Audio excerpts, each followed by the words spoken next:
What if I told you Jesus came to abolish religion? What if I told you voting Republican really wasn't his mission?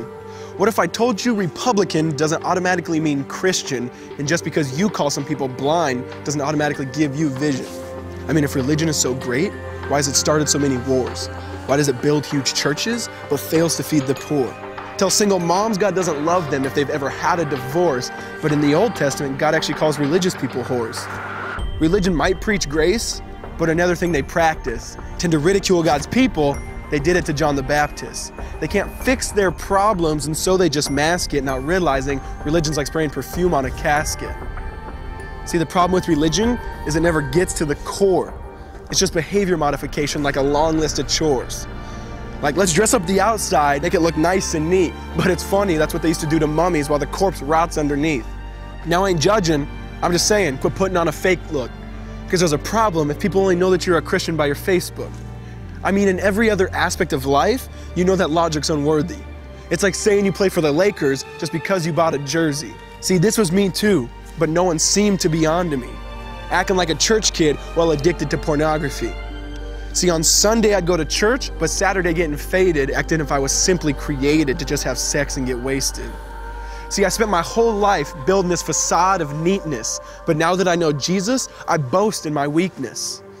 Because if grace is water, then the church should be an ocean. It's not a museum for good people, it's a hospital for the broken. Which means I don't have to hide my failure, I don't have to hide my sin. Because it doesn't depend on me, it depends on Him. See, because when I was God's enemy, and certainly not a fan, He looked down and said, I want that man. Which is why Jesus hated religion, and for it He called them fools. Don't you see so much better than just following some rules? Now let me clarify. I love the church, I love the Bible, and yes, I believe in sin. But if Jesus came to your church, would they actually let Him in? See, remember He was called a glutton and a drunkard by religious men. But the Son of God never supports self-righteousness, not now, not then. Now back to the point, one thing is vital to mention. How Jesus and religion are on opposite spectrums. See, one's the work of God, but one's a man-made invention. See, one is the cure, but the other's the infection.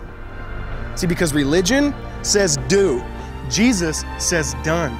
Religion says slave, Jesus says son. Religion puts you in bondage, while Jesus sets you free. Religion makes you blind, but Jesus makes you see. And that's why religion and Jesus are two different clans. Religion is man searching for God. Christianity is God searching for man.